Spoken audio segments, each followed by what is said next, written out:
Advanced Residential Applications and Case Studies. Chapter 3, the Valuation Process, page 12. Residual Technique. When it is necessary to analyze several potential uses to determine the highest and best use, the land residual technique can be employed. The steps taken in using this technique are as follows.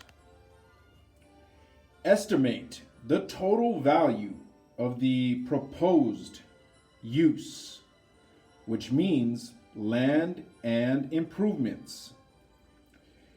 Deduct the cost of labor, capital, coordination expended to create the improvements.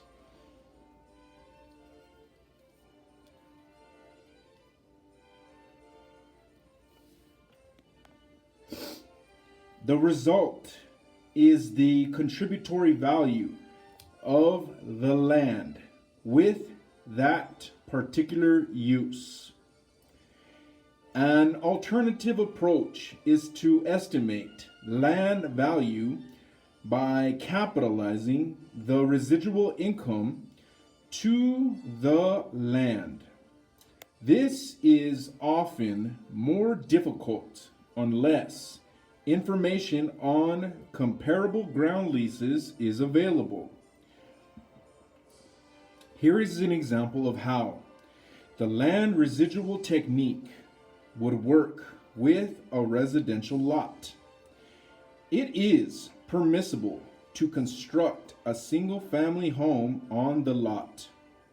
But what type of home, a 1,500 square foot basic ranch or a larger and more luxurious 2,500 square foot home? Let's examine the two alternatives in a side-by-side comparison.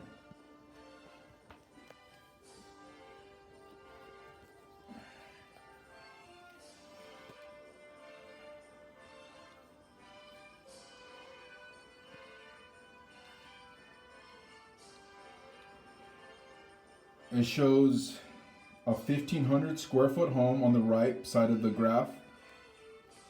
Actually, let me turn like this.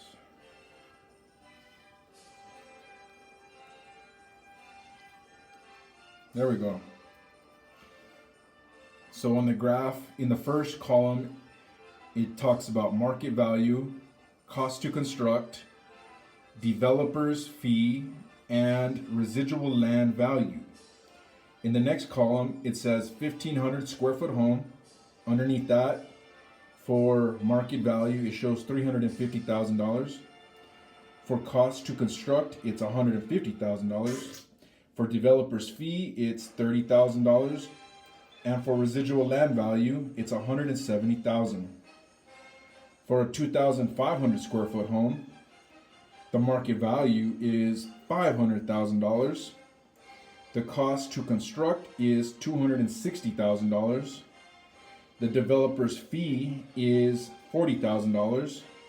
And the residual land value is $200,000. In this situation, both the 1,500 square foot home and the 2,500 square foot home are legally permissible, physically possible, and financially feasible. But the 2,500 square foot home is maximally productive. That is, it produces the greatest land value. Therefore, construction of a 2,500 square foot home would be the highest and best use of this site. End of page.